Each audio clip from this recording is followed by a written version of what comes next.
गौरव हिमालय के पास के छोटे से गांव में रहता था। उसके गांव के आसपास घने जंगल थे और एक छोटी सी नदी भी पास थी। रात को जंगलों में घूमने वाली आत्माओं और भूतों की कहानियों को सुनते सुनते गौरव बड़ा हुआ था। एक दिन गौरव के दोस्तों ने उसे गांव की सीमा के बाहर एक पुराने सुनसान घर पर जाने के लिए उकसाया। उसने अपने दोस्तों की बात मान ली और उस घर में जाने के लिए राजी हो गया। जब गौरव घर के पास पहुंचा तब उसे बहुत ठंड लग रही थी। घर बिखरा हुआ था जिसमें टूटी हुई खिड़कियां थीं और एक दरवाजा था जो खोलने पर जोर से आवाज करता था। गौरव सावधानी से दरवाजा खोला और घर में दाखिल हुआ। घर के अंदर का माहौल बाहर के जैसा भयानक था।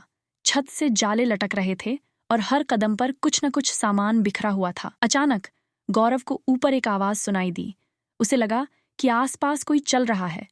गौरव हिम्मत करके ऊपर गया और देखा कि लंबे बालों वाली एक औरत सफेद साड़ी में उसकी तरफ आ रही है। गौरव डर कर भागने की कोशिश कर ही रहा था कि उस औरत की आत्मा ने उसका एक हाथ पकड़ लिया और गौरव से विनती करने लगी कि मेरी मदद करो। यह सुनकर गौरव चौंक गया। उस औरत ने कहा कि वह घरेलू हिंसा की शिकार हुई है और उसके पति ने उसकी हत्या करके इसी जंगल में दफना दिया था। तब से उसकी आत्मा इस घर में कैद हो गई है।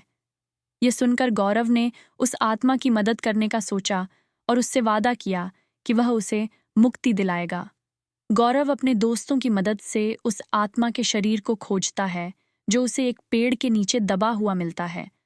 फिर गौरव पुलिस को बताता है और पुलिस उस आत्मा के पति को गिरफ्तार कर लेती है और उसे उम्र कैद की सजा सुनाई जाती है। गौरव एक पंडित को लेकर उस घर में जाता है और पूजा पाठ करवाता है। इससे उस आत्मा को उस घर से मुक्ति मिल जाती है और वह गौरव का धन्यवाद करती है। गांव वाले सभी गौरव के इस कारनामे से प्रसन्न होते हैं और उसे इनाम देते हैं। उस दिन से गौरव को भूत और आत्माओं से डर लगना बंद हो जाता है और गौरव की बात मानकर वो गांव वाले और वो भूत सब इस वीडियो को जल्द से जल्द लाइक और सब्सक्राइब कर देते हैं।